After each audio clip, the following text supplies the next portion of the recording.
客官，这道菜叫猪园长，产自凤阳，重8两8钱，简称猪重8，味道麻辣而得名麻大脚。可怜这畜生，因脚大丢了命。还有这蹄上肥处叫猪标，这标只有英雄才配享用，叫做猪雄鹰。因这标上花纹均匀通透，叫做猪云门，也可叫猪云通。还烤猪标、烤猪肝、烤猪地。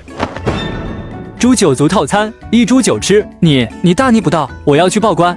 妈呀，快跑啊！这人疯了，竟敢公然侮辱圣上！要是被锦衣卫知道我们还在这庆祝，9条命都不够杀头的。一阵骚乱后，书生跑去报官，路人避之不及，谁也不想平白惹上麻烦。看着一哄而散的众人，虾仁满意的笑了。麻辣隔壁不仅夺我家产，还只给劳资区30贯，让劳资自生自灭。我活不活无所谓，我只要你们死。3天前，虾仁一穿过来就是父母双亡。好消息，他是族里的嫡长子，不仅锦衣玉食，而且还能继承家主之位。坏消息，3个叔叔联合族人夺了他的家产，给了他30贯，一脚踹出家门了事。谁成想他前脚刚踏出家门，后脚作死系统就来了，只要直接或间接死于朱元璋之手，不仅能回到现代，还奖励税后1亿元软妹币，这可让他兴奋坏了，不就是求死吗？洪武朝想活可能有点难，但是想死还不简单。虾仁搬过一张椅子坐在门口，就坐等官府来抓。没过多久，收到消息的句容知县和衙役就上门了。祖坟冒青烟了，进步的机会来了。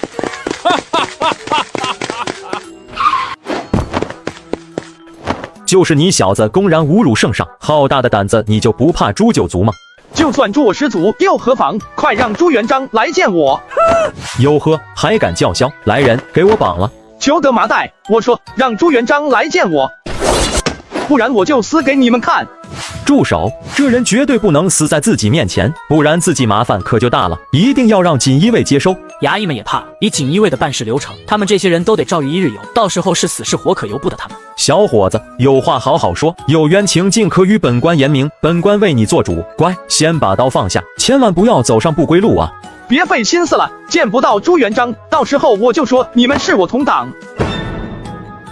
老政绩有风险啊！知县见事情脱离自己掌控，一边安抚虾仁，同时又朝着捕头打着手势。捕头心领神，带着几人开始小心朝着目标人物缓缓靠近，想要夺刀制服。站住！再往前一步，劳资立马抹脖子！给我上！一声令下，几名衙役猛地扑上前，他们在赌虾仁不敢自杀，赌是赌对了，但是混乱中，虾仁手上的菜刀在一名衙役冲撞下，不小心抹到大动脉。我尼玛，好疼！完了，我成灭口的了。大人，现在怎么办？快，你带人封锁现场，沿街挨家挨户抄录目击者口供，将刚刚发生之事一五一十写清楚，再查明此人身份，控制相关人物，不能放跑任何一人。虾仁再次睁开眼睛，竟然是穿越前的出租屋。原来是在做梦啊！太好了，不过这梦也太真实了。任务失败，并非直接或间接死于朱元璋之手，而是死于衙役之手。奖励1万软妹币，1分钟后将传回大明，重新开始任务，请宿主做好准备。那你？虾仁看着悬浮在空中的倒计时，久久没能回过神，一定还在做梦。梦中梦，快醒来！好疼，难道不是在做梦？请宿主认清现实，抓紧时间，还能带点现代物品回古代，还剩25秒。我尼玛，我不是魂穿吗？现在的肉身怎么不见了？没用的垃圾当然要回收了。宿主只要在古代死亡，就能穿越现代，只有完成任务才能真正回到现代。时间到，穿越开始。虾仁那边才过去1分钟，这边的洪武15年却已过去12个时辰。句容知县正在向赶来的锦衣卫移交口供，汇报昨日情况。大人，不好了，虾仁的尸体突然消失了。你隔着扯犊子，尸体怎么会消失？你们没派人看着吗？小的们一直看着，可尸体就这么在小的们眼前凭空消失。句容知县，跟我们走一趟吧。不，这里边一定有什么误会，下官这就去看看。几位大人稍等片刻。不必了，我现在有理由怀疑你就是同党，杀人灭口，毁尸灭迹。句容知县，你很懂吗？不，事情不是这样的，我不是同党，我真的什么都不知道。来人，带走。虾仁再次穿越洪武15年，感觉身体强壮了。难道我是赛亚人体质，每死一次就变强一次？是的，每次死亡后穿越都是量子级别的身体重组，能消除宿主身上所有隐患。你刚刚说死于衙役之手，奖励1万软妹币；死于朱元璋之手，奖励1亿软妹币。是不是还有其他价位的？是的，死于普通人之手奖励1万，死于普通官员之手奖励10万，死于4品以上官员之手奖励100万，死于勋爵掌权者之手奖励1000万，死于朱元璋之手奖励1亿。有没有次数限制？100次内宿主人没完成任务，死亡后将不再复活。欧了。还有一点宿主请注意，你需要完成被朱元璋杀死10次，才能彻底回到现代。什么10次？好像有点不对劲。让朱元璋杀自己10次，也就是自己要在朱元璋面前复活10次，这能行吗？朱元璋不会看出点什么，最后不杀我了吧？大人，就是他，我亲眼看着他断气的。就是你公然侮辱皇家。对，就是你瞎爷爷我。很好。一记寒光闪过，人头落地。你说什么？那小子公然辱骂圣上，完了，他这是要赶尽杀绝啊！二哥，现在怎么办？侠家，你们的事发了，全部拿下！虾仁再一次华丽嗝屁。任务失败，并非直接或间接死于朱元璋之手，而是死于锦衣卫之手，奖励10万软妹币，倒计时1分钟开始。我去，脑袋搬家就是这种感觉吗？太可怕了，自己竟然能亲眼看到自己的身体，看来不能浪了，必须珍惜每次被杀的机会。想到这里，虾仁开始四处翻找东西，看能顺带哪些回到大明，但1分钟时间确实太短了，虾仁随便拿了点东西就被传送回大明了。这段时间陛下为皇长孙的病情，心情很不好，咱就别触眉头了，这件事就到此为止吧。死而复生，在毛香看来那就是巨容知县脱罪的手段。作为锦衣卫，有人侮辱圣上，本应彻查到底，可现在主犯已死。虾仁的家人怎么办？咱们只管抄家，人交由刑部处理就行。这时一名锦衣卫急忙跑了过来。今天噩耗，指挥使大人，那虾仁的尸体凭空消失了，就在小的面前消失了。什么？不会真有死而复生之事吧？可是他明明……立刻派人去哪家饭馆蹲守，如果此人真有死而复生的能力，应该会在那里复活。他不相信会有死而复生之人，只以为卷宗上是巨容知县为了脱罪的说辞。看你的派头还不小，能带我去见朱元璋吗？毛香没有废话，上去直接一刀就结果了虾仁。死而复生，那必须得自己亲自验证下才行。就在这时，虾仁尸体再一次在众人面前凭空消失了。我说你这人怎么这么不讲武德啊！一见面就砍我，胆子不小啊！见鬼了！仙长，昨日是在下无礼了，还望仙长不要怪罪。现在能带我去见朱元璋了吗？只是不知道仙长见陛下所为何事。大人的事情，小孩子少打听。仙长请。当天，一行人抵达皇宫，虾仁被单独留在一间小屋。没过多久，一小太监就来传话。陛下有旨，召见虾仁。终于能见到朱元璋了。虾仁深知反派死于话多，主角活于嘴遁，想要死在朱元璋手上，能动手就别瞎逼逼，说什么朝政弊端、朱元璋暴政之类的，将其激怒，那都是废话，很容易触发皇帝知人善用的被动技能。老壁灯受死！打死你个龟孙儿！朱元璋很淡定，就看着这么一个二愣子往前冲。可皇帝身前岂是容易近身的？要不是听毛香说此人有死而复生的能力，他哪里有闲心召见？砍了，毛香，这就是你所说的死而复生，你让他复活个给咱瞧瞧。陛下，臣亲自验证过，他确实可以死而复生，但是需要12个时辰。你的意思是他需要1日时间才能复活？是的，陛下，他复活的就在巨容县一间酒楼里。如果此人真能死而复生，那咱的大孙或许还有救。也罢，咱就信你一次。穿越大明，联想左妻右妾安稳躺平，怎料家产被夺，竟意外得个作死系统。既然你们不让我活，那我便找朱元璋讨张九族，消消乐体验券。毛香带着朱元璋连夜赶到饭馆。这些都是那个虾仁带来的吗？是的，陛下，都是和他一起凭空出现的。比如这个火折子，这个拿来咱看看。朱元璋一个人在那玩得不亦乐乎，正好啊！毛香则是将包里的东西全都倒了出来，然后一件件摆在地上。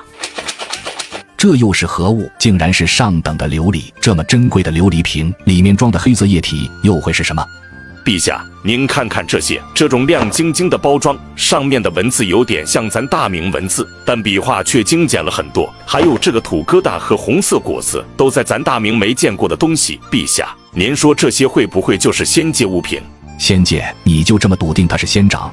原本臣也是不信的，可是那个虾人就活生生在臣眼前复活，臣也不得不信。那就等到明天，咱倒要看看所谓的仙长又是怎么复活的。时间一点一点过去，终于来到虾人被杀的时刻。毛香就提前叫醒睡觉的朱元璋，一起见证奇迹。哦，竟然真的消失了！陛下快看，虾人出现了，复活了，真的死而复生了，咱的大孙有救了！陛下要过去吗？不急，咱倒要看看他接下来要干什么。虾人看到没有人蹲点，就知道朱元璋和毛香肯定就在附近观察。能不能再次激怒朱元璋，就看接下来的手段了。往这瞧了，往这看，一猪九吃，猪九族套餐。今日免费品尝招牌菜猪肉圆子炖獐子，里面特别加了猪膘肉和马大蹄子，调整口感，吃口猪头肉，科举不用愁。渐渐的，一些不明事宜的路人围了过来，免费试吃，谁都想占便宜。还看这可是猪九族的大罪，至少他千古留名了，不亏。还千古留名？我听说虾家地里的蚯蚓都给刨出来竖着劈了。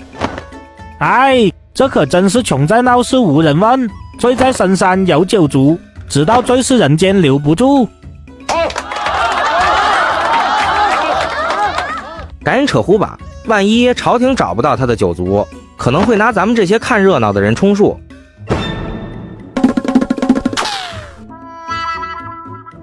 就这么怕死吗？真没意思。好一个仙长，他这是有恃无恐啊！陛下，臣觉得他似乎有意求死，会不会是在修炼什么功法，需要不断的死亡复活来增进功力？有点道理。不对，既然是寻死，随便招惹下达官显贵，地主豪绅，反正都是死，这样不是更简单？会不会是因为陛下您乃真龙天子，以陛下天子之躯斩杀他，他获得的好处会更多？哦，有这种可能，不过这都只是推测，有点意思。咱倒要看看这个仙人要如何面对咱这个真龙天子。走，过去会上一会。陛下切不可靠的太近，臣怕他一见到陛下会再次抱起弑君，毕竟他是求死，弑君是最快的方式。咱是真不愿相信这样一个痞子会是仙长。老朱，这么多人围着，你怕什么？你今天要是不做出猪九族套餐，咱会让你求生不得，求死不能。虾人心中一惊，他不怕死，可怕皮肉之苦啊！到时候就连个自杀的机会都没有，那可真就完犊子。朱元璋再看虾人这样一副模样，冷笑道：“哼，怕了？怕个球！不就是猪九族套餐吗？等着，我现在就给你做。怎么，毛指挥使也想尝尝？”不敢，我没看见，我什么都没看见。哼。老朱啊，你这锦衣卫指挥使忠诚不绝对，绝对不忠诚，宰了换一个吧。咱让你做一道菜，你就写菜单了是吗？别急嘛，我先给你报一下菜名，准备好了吗？开始吧。这第一道菜叫朱元长，产自凤阳，重8两8钱，所以简称猪重8，味道麻辣，又得名马大脚。马大脚听得懂吗？你继续，咱顶得住。可怜这马大脚，因脚大丢了性命，被我做成菜端上桌。还有这提身的肥畜叫猪膘，这膘只有英雄才配享用，叫做猪雄鹰。又因这膘上花纹均匀通透，叫做猪云纹，也可叫猪云通。此外，这蹄因烹饪前过凉水而口感格外脆爽，又被称为猪爽。还有这烤猪膘、烤猪肝、烤猪地，都是人间美味。看来你跟你九族有深仇大恨啊，想借咱之手一举杀光是吧？你猜？也罢，你不就是求死吗？只要你答应咱一个条件，我可以如你所愿。你要体面，咱给你体面；你要是不想体面，咱就帮你体面。否则，咱不介意将你剁成肉泥，仔仔细细的剁碎成臊子，肥的瘦的分开的那种。咦，他妈了个逼！我只是求死，可不想遭罪啊。既然老朱你开口了，我也不是不讲道理的人，说吧，什么事？进宫医治皇长孙。拜托，我是厨子，又不是大夫。那咱不管，那是你的事，治不好咱大孙，咱让你求生不得，求死不能。驻足请注意，一字朱雄鹰，任务完成，奖励1000万软妹币。妈的，这个任务绝对不能完成，要不然日后岂不是更难死了？虾人被绑在马车后面，一路朝着皇宫走去。哎，老朱，这是干啥？我现在可是医治皇长孙的医师，有你们这么对待医师的吗？老朱，你出来说个话啊！朱元璋，你个昏君、暴君、毒夫！来到坤宁宫后，4个锦衣卫将虾仁团团围住，生怕这个不要命的再次抱起刺杀皇帝。妹子，这次咱带了一个仙长，绝对能治好大孙。重八，雄鹰的病，太医都束手无策，你就不要再给雄鹰制造孽障了，更不要牵连无辜之人了。这次不一样，这位仙长有死而复生的能力，即便治不好，咱也答应你不再滥杀无辜。死而复生，重八你竟然会相信这些？是咱亲眼所见，妹子，让他试试，总不能眼睁睁看着咱大孙就这么死了吧？那行，你们都出去吧，重八你也出去。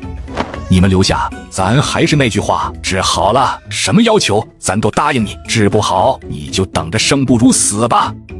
小兄弟，我不管你用什么手段，尽管施展，能不能治好，我都保你性命无忧。娘娘放心，我尽力而为。请吧。虾仁走上前，可那4个锦衣卫却如影随形，刀依旧架在他脖子上。你们把刀放下吧。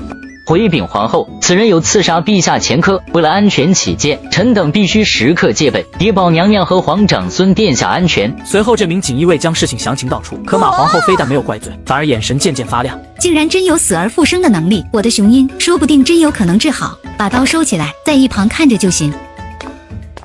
你命中注定会死于洪武15年，既然要死，不如助我一臂之力，到时候我会给你招2700亿洪武币，保证你在下面花钱不用愁。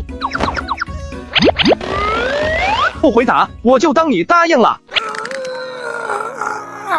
事情发生太突然，刚刚还在观察病情的仙长，突然间竟然要掐死皇长孙，一时间所有人都没有反应过来，直到马皇后一声尖叫：“杀了他！快给我杀了他！”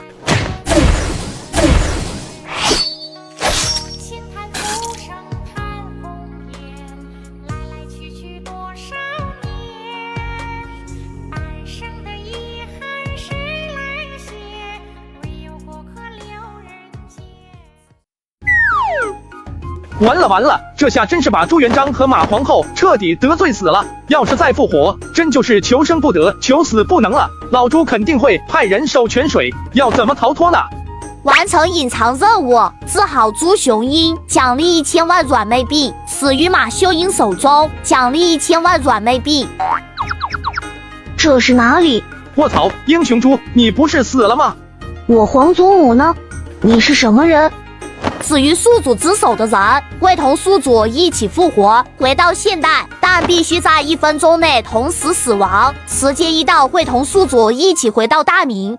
通子，你太坏了，吓得我小心肝砰砰直跳。有这种好事，你怎么不早说？宿主你也没问啊，时间还剩下30秒，请宿主做好准备。喂，我问你话呢，这是哪里？你又是谁？疼不疼？你敢打我？我问你疼不疼？疼，别打我了。等会我们就回去，我警告你呀，我打你的事情你不能告诉你爷爷，要不然我每天赏你2巴掌。这才乖嘛。尸体消失，虾仁复活，给咱进去，把他拿下，咱要一刀一刀活剐这畜生。皇爷爷，大孙，你的病好了？皇爷爷，我现在好多了。他刚刚打了我，皇爷爷，你帮我报仇。咦，他妈了个逼！小兔崽子，你说话不算数。这时朱元璋哪里还有功夫管什么2巴掌，抱着死而复生的朱雄鹰就是一阵痛哭。护驾，他又要刺杀陛下。朱元璋也终于回过神，一定要尽快将大孙送回。妹子要是发现大孙尸体突然不见，绝对要疯了。虾仁，老朱，来感谢我吧。怎么做到的？你猜，除非你杀了我。绑了。你个老壁灯，你想干什么？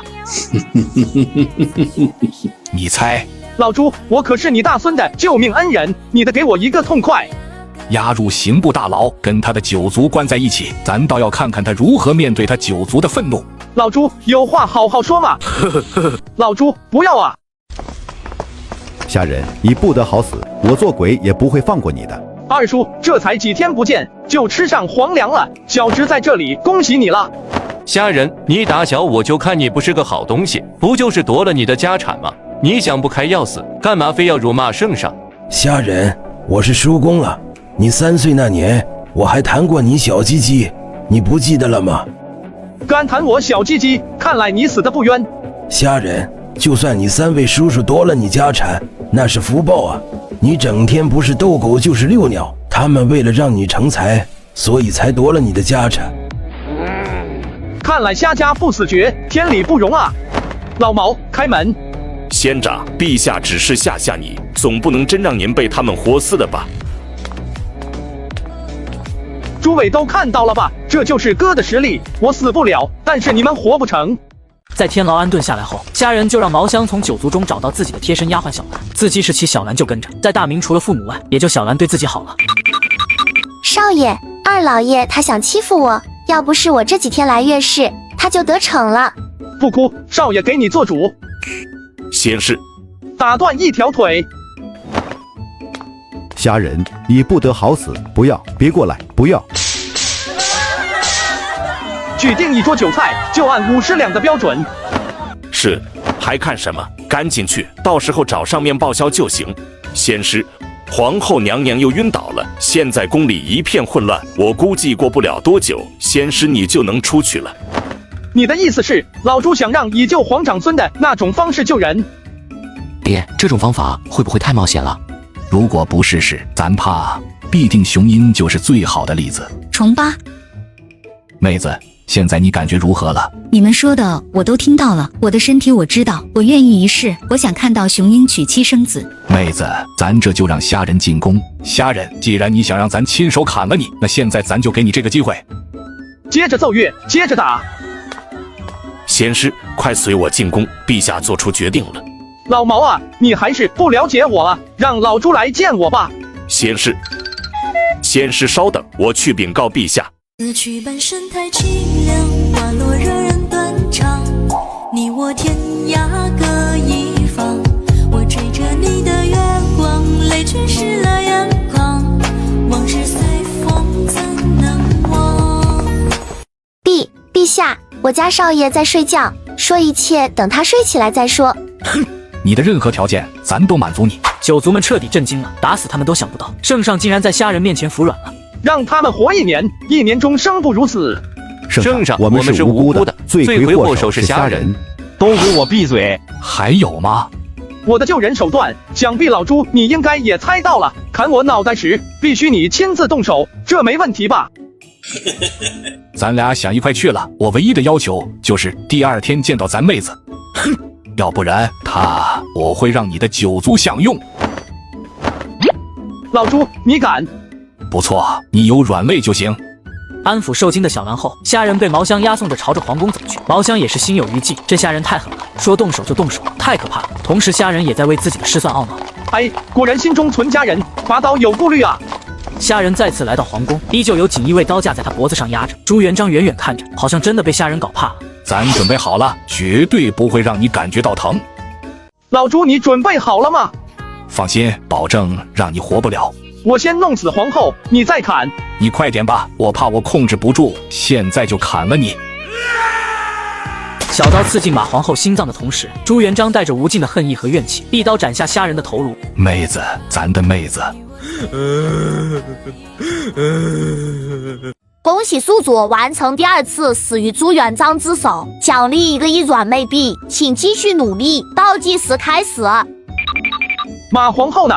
童子，不是说我亲手杀死的人会随我一起穿越吗？人呐，别吓唬我好吗？我的身体竟然真的全好了，胸口疼等毛病也不见了，太好了！还好是延迟，吓死劳资了。童子，先来30分钟，不差钱。30分钟已到账，还剩余额2亿多。随后，虾仁就带着马皇后去往附近的快递驿站。马皇后坐在副驾驶，虽然很好奇，但没有东问西问，打扰虾仁开车，而是静静看着窗外的世界。娘娘，你在车里等着，我去拿个快递。拿完快递，买完东西后，虾仁直接将车开入小巷中。刚进入小巷，汽车便直接消失。爹，怎么还没动静？朱标见自己老爹没反应，心中不由一沉，便对着地上的虾仁就是一脚。朱雄鹰躲在朱元璋身后，不敢说话，而毛香则是四处张望。作为见证虾仁死而复生次数最多的人，他觉得不会出现意外。就在这时，朱元璋怀里的马皇后凭空消失了。妹子，妹子，你回来了吗？我的妈呀，妈妈复活了！重八，妹子，重八，妹子。童子，复活点暴露，这是很危险的，咱就不能换个复活点吗？要是下次我再带点更大的东西，被人看见了，这要怎么解释？宿主当然可以指定复活点。你怎么不早说啊？宿主你没问，我还以为你知道。你个老六，差不多行了，还不快让人把我的贴身丫鬟带过来？我的个先生啊，陛下和娘娘正热乎着呢，你就少说2句吧，好不好？好不好？先生，你的小兰很安全。上集马皇后被虾仁救治后，为了感谢虾仁，破例收小兰为义女，同时虾仁也将还剩下半箱油的车以高价出售给朱元璋。随后虾仁带着小兰找到他哥的大庄，经过他俩的陈述，虾仁才了解到，原来当初兄妹俩还未成年就死了爹娘，要不是前身这个纨绔子弟在乡间游手好闲时看上小兰美色收为贴身丫鬟，兄妹俩可能就被饿死了。少爷与我兄妹2人有救命之恩，大恩大德，小人无以为报，唯有用余生回报您的恩德。我这里不兴下跪，起来说话。谢少爷。听说少爷您需要家丁护卫，不知少爷想要几人？先挑10个，不够再找我。少爷用不了这么多，1月给个100来文，有的是人争破头皮来抢这份工。哥，少爷要的是可以牵卖身契的那种。原来如此，这样确实需要费一些钱财，但也用不了这么多钱。那你就帮着再挑选些丫鬟、老妈子，后宅用得到的。好了，这事就交给你办了，我们还有事，小兰走。当家的小兰似乎还是完璧之身，少爷能方面会不会有问题？不好说，老爷夫人还在世时，虽然一直在张罗婚事，可好像都被少爷拒绝了。不管如何，这丫鬟绝对不能选漂亮的，顶多长相不丑便可，免得到时候与小兰争宠。当家的，你说的对，虽然少爷对小兰好，可万一有那么1、2个漂亮的丫鬟入后宅，以小兰单纯的性子，大概是斗不过人家的。小兰，你知道这块地属于哪家的吗？都是曹国公府家的地。李景龙家的。是的，这片地离河边太近，每年雨季都会淹没一部分，不太适合种植，不值钱。但远离河边的那一半可能会贵点，毕竟是套河边的水浇地。要是全部买下来，是不是能折中？可曹国公府全是饕餮，就怕他们不卖的。大明战神李景龙，嘿嘿，卖不卖由不得他了。少爷，咱们没拜帖，是进不去的。看我的！造反了！造反了！快来瞧啊！快来看！曹国公李文忠因不满陛下剥夺兵权，伙同李善长、朱亮祖等人要造反了。这一嗓子下去，直接将街边路过的行人吸引过来。与此同时，曹国公府内的门卫在听到虾仁的呐喊，吓得差点失禁。竟敢当街污蔑曹国公、韩国公等开国功臣，给我绑了！小兰躲在一旁瞪着大眼睛，看着自家少爷就这么直挺挺地进入了曹国公府。这是什么情况？小公爷，此人在府门外宣扬公爷要造反，小的们将其拿下，听候公爷发落。你到底是何人？为何要陷害曹国公府？你爹快死了！你爹才快死了！掌嘴，快给我掌嘴！但是我能治。我不信。皇长孙，我治好的，不信你可以派人进宫问问。你以为皇宫是菜市场啊？想进就能进的。我无所谓，反正是你爹死，又不是我爹。哼，先送他去诏狱，我进宫一趟。我的虾先生啊，这才1日不见，你怎么就闹出这么大动静？毛指挥使认识此人？小公爷，这都是误会，先把虾先生放了。他刚刚满大街造谣我曹国公府造反，这事得说清楚，要不然请说我无法从命。他连陛下都敢骂，诬告一下曹国公，这都是小意思。他敢骂陛下？何止是骂，还刺杀陛下呢！可你看他现在仍然安然无恙，你知道为什么吗？为什么？因为他是治好皇长孙和皇后娘娘的贵人啊！你确定？那还有假？我亲眼所见。刚刚不知是贵人，还望先师救救家父。先师，小公爷是陛下最疼爱的外甥孙，都是自己人，您就行好。自己人啊，那我就直说了。李景龙，曹国公府在句容县的那块地给我，我就给你爹治病。接上集，这时马皇后正在给朱元璋、朱标讲述自己死后所见到的世界。按娘所说，那方世界绝不可能是阴曹地府，也不可能是仙界，反倒像另一个人间。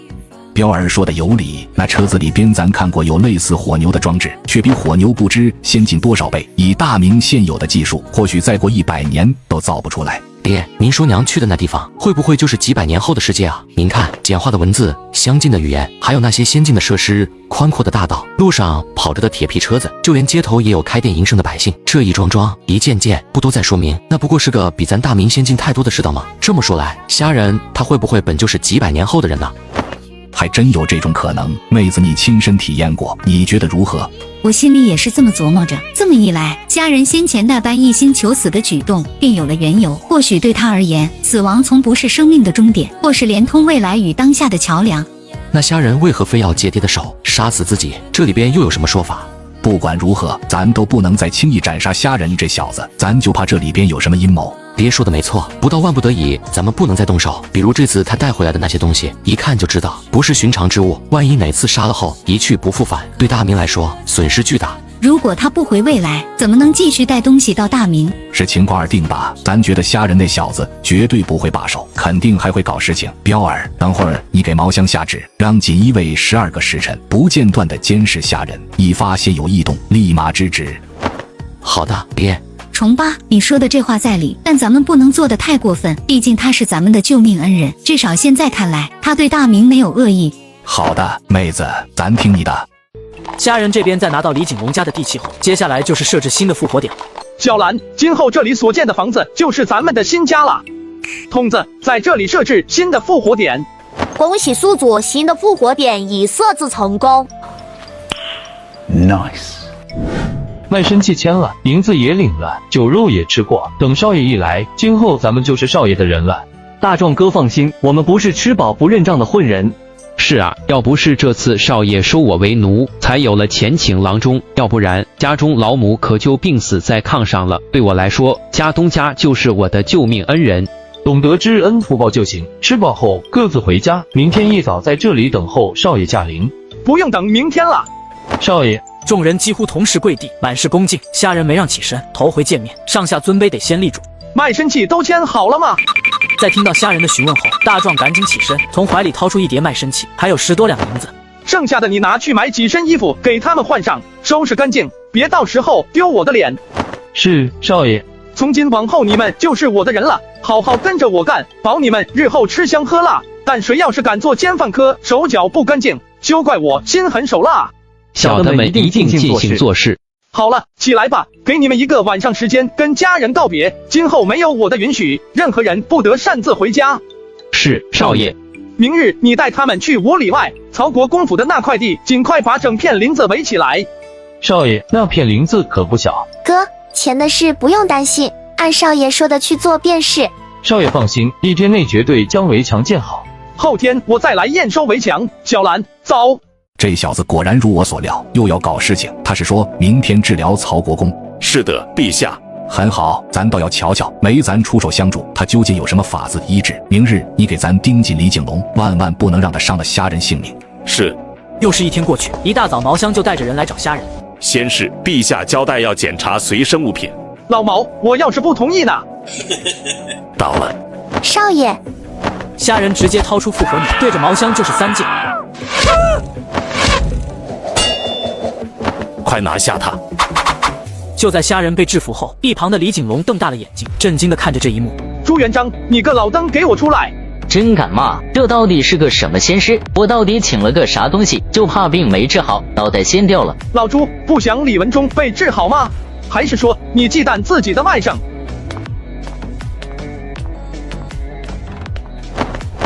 哼，咱要是忌惮自己外甥，还会留着，早就让他死得无声无息。李文忠正是壮年，怎么就会病入膏肓？你说会不会有人暗中下毒？冷静冷静，朱元璋，这小子在求死，你千万不要着了这小子的道。就在朱元璋自我调节情绪的时候，虾仁朝着朱元璋就是一口浓痰，这下朱元璋彻底绷不住，哇哇叫着冲上前，对着虾仁就是一顿拳打脚踢。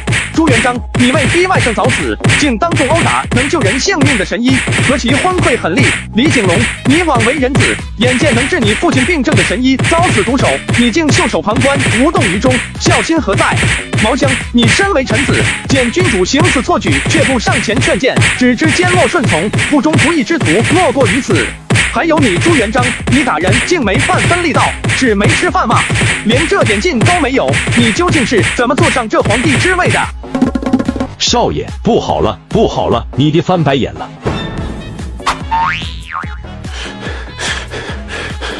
陛下，前世先救我爹，先救我爹。虾仁，先救我外甥。李景龙在前面带着路，心里却想着：亲爹要是治不好，自己又得罪了陛下，往后余生可咋过啊？老朱，你刚打了我，我不跟你计较，但是刀锋利否？飞毛立断。小兰，你相信我吗？小兰今生今世只信少爷。那你愿意为我去死吗？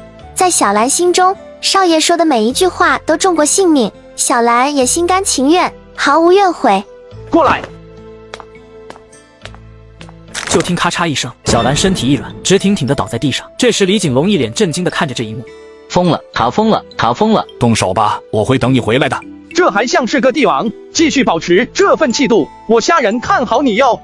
说完，虾仁便缓缓向躺在床榻上的李文忠走去。这时李景龙仿佛预感到什么，想要上前阻止，可是被毛香死死地抱住。放开我，放开我！陛下，陛下，救救我爹！在李景龙的注视下，李文忠被虾仁一把拧断脖子。李景龙还没在死爹的震惊中回过神时，朱元璋一刀就斩掉虾仁的脑袋。我爹没了，我爹没了！为什么？这到底是为什么？陛下，你是不是真的想让我爹死？九江，外人可以误会咱朱元璋，你身为咱的外甥孙，难道你跟外人一样看咱？恭喜宿主完成第3次死于朱元璋之手，奖励1个亿软妹币，请继续努力，倒计时1分钟开始。通子，先给我来3个小时。180分钟已到账，扣除宿主余额180万。真便宜啊！这是哪儿？少爷，难道你也死了？你只需记住一句话，少爷我可舍不得杀你。小兰知道了，即便少爷真要小兰死，小兰也是开心的。虾仁被感动得不要不要的，就要上前给小兰一个爱的抱抱。少爷，又出现一个人，好像是曹国公。虾仁二话不说，一拳就打晕李文忠，随后将李文忠结结实实捆在床上。李文忠缓缓苏醒，懵逼地看着四周。你到底是何人？咱可是曹国公绑架朝。终于安静了。走，少爷，我带你去看房买车。出了小区后，打车去往最近的 4S 店。10分钟后，虾仁驾驶着全新皮卡冲出 4S 店。少爷，咱们接下来要去哪？不回大明了吗？车买了，现在去买房。我要买房，最好是地点偏僻的农村自建别墅。你们这里有房源吗？先生请看，这是一套位于市郊的自建别墅，带地下室和前后花园2层半结构，房屋占地面积540平。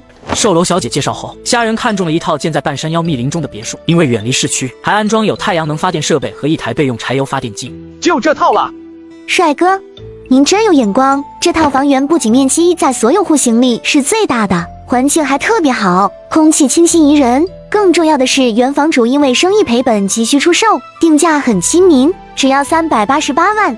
1个小时内过户到我名下，我给你400万。先生您确定？但必须在1小时内。先生您放心，我们有关系，保证1小时内搞定。因为有中介的关系，虾仁很快的拿到别墅的钥匙和房本。在回出租屋的路上，他顺手买了3辆小电驴。接上集，虾仁回到现代后，朱元璋领着毛香、李景龙等人守着虾仁的小店，复活时间一点点耗尽，虾仁的身影始终未显。这位关于掌控全局的帝王，脸上首度露出紧张之色。速调锦衣卫全城搜寻虾仁，一有消息立刻前来禀报。是。与此同时，虾仁带着别墅出现在了自己设立的新复活点处。少爷，小兰。大壮，你们做得很好。从现在开始，家府里面的情况必须保密，外面的工人不能让他们了解里面的情况。是，少爷。交代完大壮事情后，虾仁便开着皮卡车带上小兰和李文忠，在众人惊奇的目光下扬长而去。少爷的手段你们也看到了，我不希望你们有2心。大壮哥放心，我们不是傻子，知道什么该说什么不该说。对，少爷肯定是天神，对我们只有好处，除非我们是傻子。众人商量间，不自觉地形成一股凝聚力，心中都升起这辈子坚定追随虾仁的信任。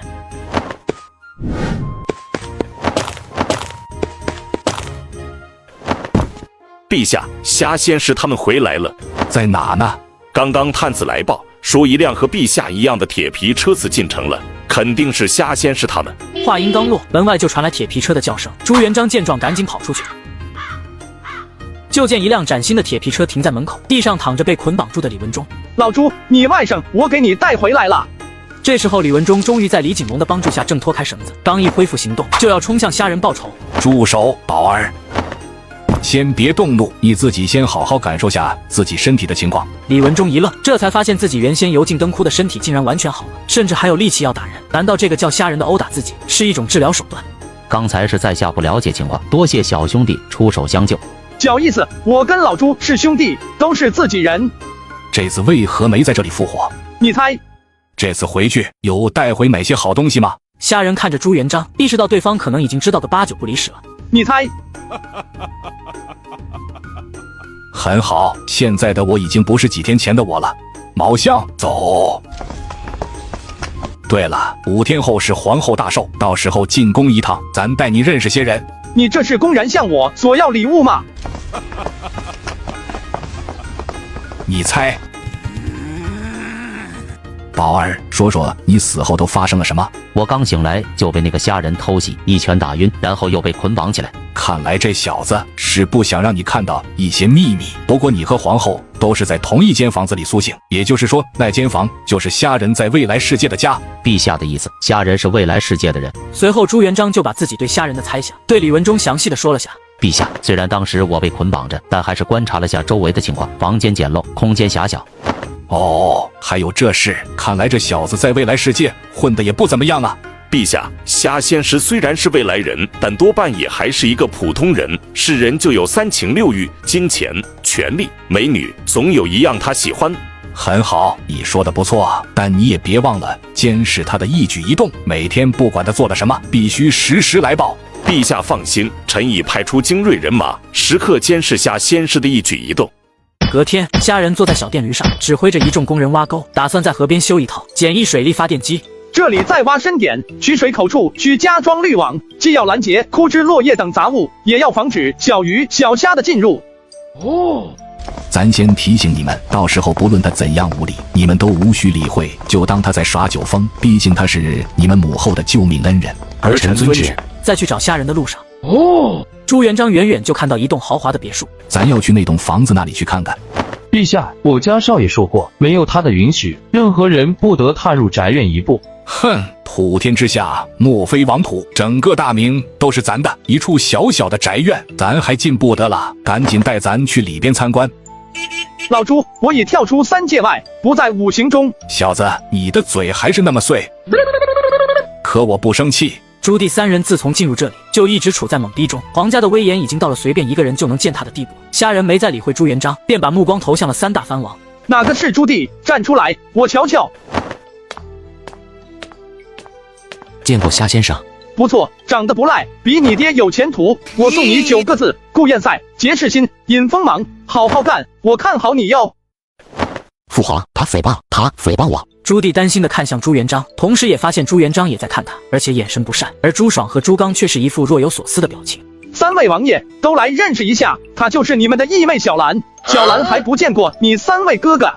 小兰见过3位哥哥。我认得一女，你们有意见？见过兰妹妹。小瞎子，不带我们去里边参观吗？想在大明上蹿下跳，还得躲在马皇后身后才能稳妥。娘娘，当然可以的。随后，小兰扶着马皇后朝着别墅走去。爹，咱们呢？走，跟上。